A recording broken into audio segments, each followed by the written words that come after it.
Bon sang de bonsoir, l'opération doit être rentable et ça, trop de personnes ont tendance à l'oublier.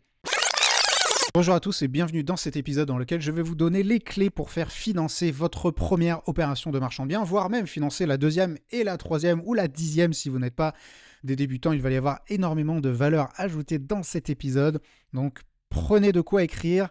De quoi je vais vous parler dans cet épisode? Tout d'abord, je vais vous parler de toutes les sources de financement possibles. Et vous allez voir qu'il n'y a pas que les banques, parce que souvent les gens pensent aux banques, mais il n'y a pas que ça dans la vie.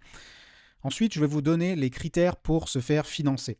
Là, on va passer de l'autre côté du miroir et je vais vous expliquer ce que regarde un financeur en premier lorsqu'il ouvre votre dossier de demande de financement.